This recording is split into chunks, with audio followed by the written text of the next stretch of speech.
A paz do Senhor Jesus seja com você, esteja no seu coração, hoje e sempre. Eu gostaria de falar com vocês sobre uma pessoa. Havia um homem, ele nasceu em uma cidade chamada Queriote, na Judéia. Aproximadamente 3 na Era de Cristo. E ele viveu até 33 ou 30 da Era de Cristo. Então, esse homem, ele era filho de um homem chamado Simão.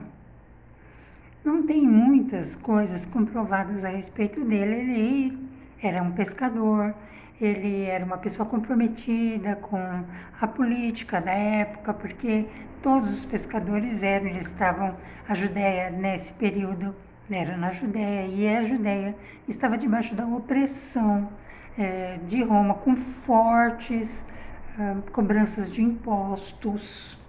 Então, eles geralmente estavam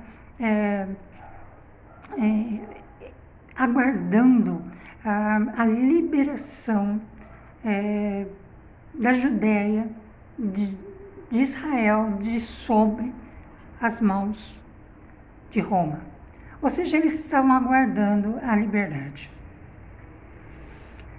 E houve um movimento chamado Movimento dos Zelotes, que este movimento era justamente para acabar através da força, através da violência, com esse domínio de Roma. Conta a história que essa pessoa fazia parte desse movimento.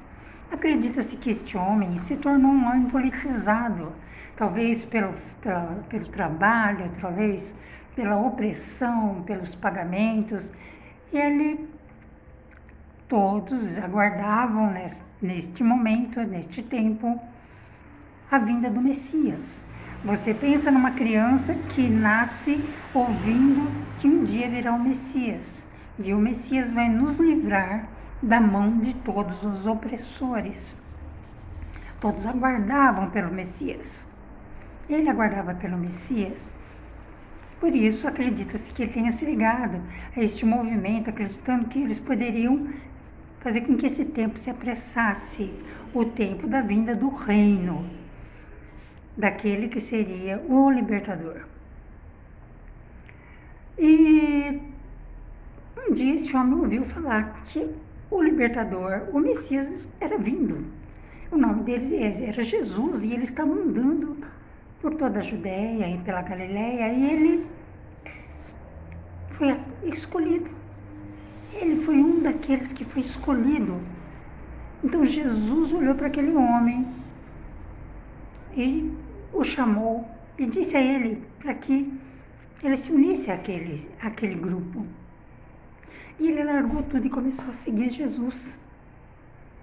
Como ele era bom com os números, né? Ele recebeu das mãos de Jesus a responsabilidade de cuidar de uma bolsa comum.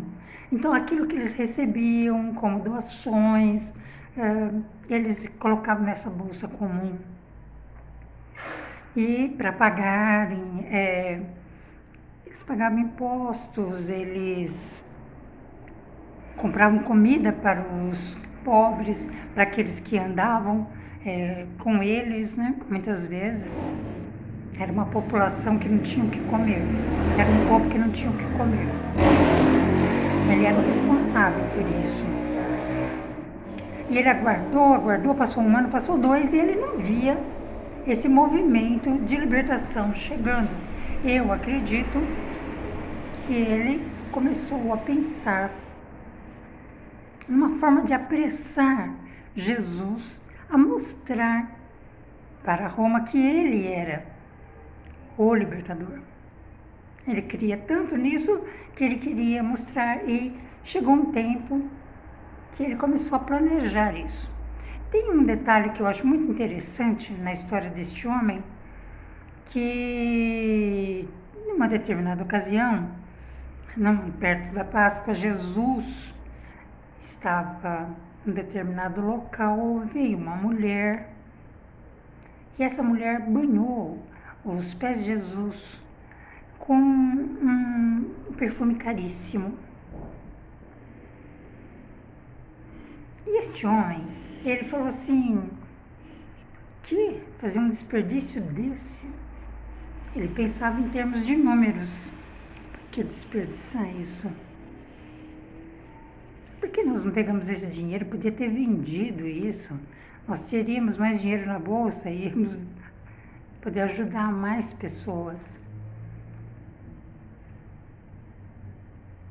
Mas Jesus disse, não, ela fez isso porque ela está me preparando. Foi como um bálsamo mesmo para a minha morte. Este homem,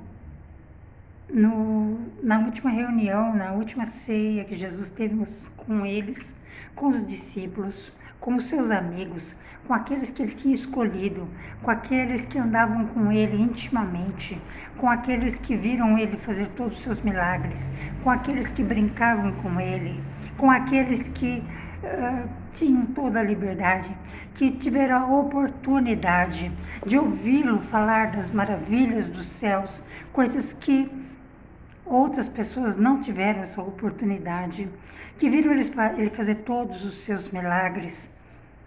Jesus disse, hoje é o dia que eu serei entregue. E todos ficaram assustados, um de vocês é o traidor. E todos se assustaram, quem de nós vai te trair? Quem? Nós somos seus melhores amigos.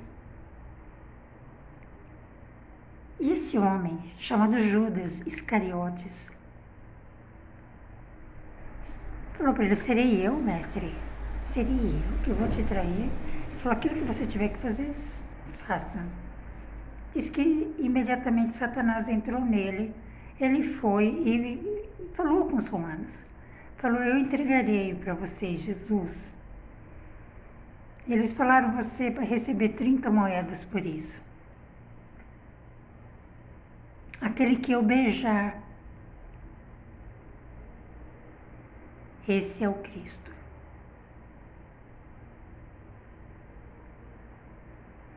E assim ele entregou Jesus. Diz que imediatamente Jesus foi preso. Ele talvez esperasse que Jesus se revoltasse, pegasse em armas e tomasse o reino. Como isso não aconteceu, diz que ele devolveu as moedas e os romanos riram dele. Os romanos disseram para ele, que importa para nós as suas moedas? Ele jogou as moedas dentro do templo, no pátio, com tal desespero quando ele viu que Jesus ia ser morto.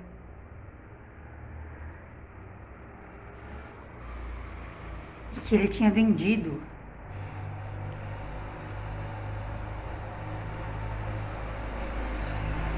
ele tinha traído.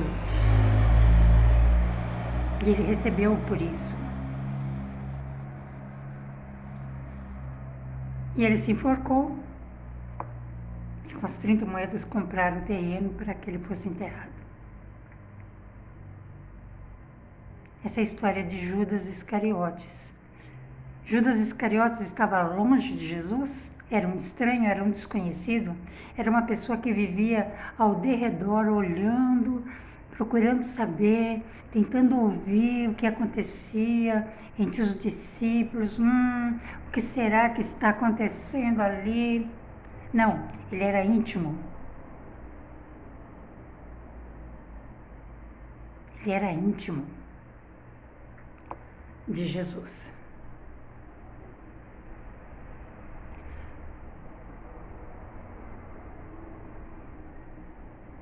Eu quero ler para você João 17, a oração que Jesus fez a Deus, o Pai, entregando para eles, os discípulos, dizendo ao Pai, estou indo e entrego nas suas mãos aqueles que o Senhor me deu. Vou ler alguns versículos de João 17 para você.